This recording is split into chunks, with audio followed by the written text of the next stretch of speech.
All right, so welcome back, everybody, for another deep dive.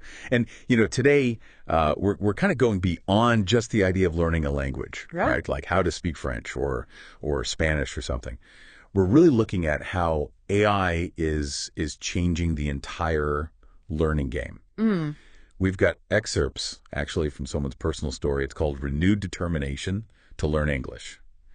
And looking through it, I think you'll agree, it's about way more than just vocabulary and grammar. Yeah, and what's interesting is how this person's experience, it kind of mirrors this much bigger conversation that's going on right now, right? Yeah, like, how do we balance human skills, things we learn, with technology that is just changing so rapidly? Yeah, it's like a moving target, right? Yeah. But it's really cool because this person, they started learning English. They hit this wall. They started using all these AI translation tools. They even mentioned like ChatGPT, and then had this major realization that just changed everything. It's like they discovered the power of AI by first being threatened by it, almost. Right. Like, why bother learning if a device can do it for me? Yeah. That was basically their thinking. Yeah. At first. They even mentioned using ChatGPT to write emails in English. Yeah. I'm curious, though, from your perspective, how good are these tools really? I mean, can they truly replace learning a language? That is the million-dollar question, right? Yeah. I think it's a great question, and I think the answer is complicated. I mean, AI translation has come a long way, especially with things like real-time translation devices, right? You can have a conversation with someone, in a different country, and these devices... Unbelievable, yeah. They translate back and forth pretty seamlessly, but think about it, language, right? Language isn't just about spitting out words, word for word. It's about understanding the culture, the intent, the humor, Machines, they really struggle with those subtle things. Okay, so that brings us to like the turning point, I think, in this person's story. They realize that AI tools are actually more powerful when you have a solid grasp of the language you're working with.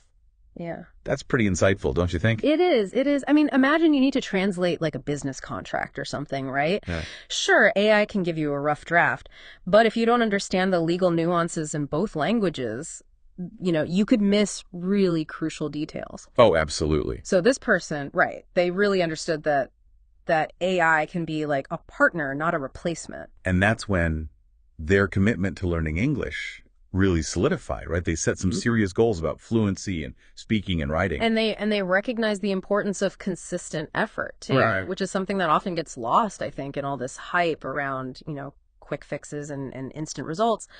Learning a language, much like, mastering any complex skill, takes dedication. It takes time. Absolutely. It's a process. So this story isn't just about one person's journey with English, right? It's really, I think, about how we approach learning, period. Yeah. In a world that's changing faster than ever. I don't know about you, but I feel like I can barely keep up sometimes. Yeah, no, I know exactly what you mean. It's like drinking from a fire hose sometimes, trying to stay on top of everything. It really is. Yeah, and we have these AI tools that can, write code and create art and diagnose diseases now. But does that mean that we should stop learning how to code, paint, practice medicine? Of course not. No, of course not. Yeah. But it's more about understanding how to use these tools effectively. Exactly. Right. And sometimes that means, having a strong foundational understanding of the underlying concepts. Precisely. Yeah.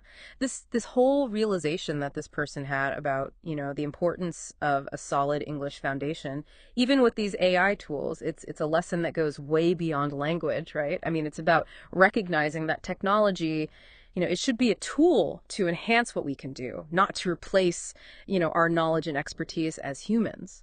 That's such a powerful takeaway. So as we kind of wrap up this deep dive here, I want to leave everyone listening with something to think about. Yeah. What skills are you developing? Yeah. To navigate this world that's changing so rapidly? And how can you use AI to kind of boost your existing knowledge rather than relying on it as a crutch? That's a good one. I like that. It's a fascinating question, and one that I think, we all need to grapple with, honestly. I think the future really belongs to those who can adapt, continue to learn and use technology in a way that complements their human potential, not diminishes it. So true. Thanks for diving deep with us today. We'll see you next time. See you later.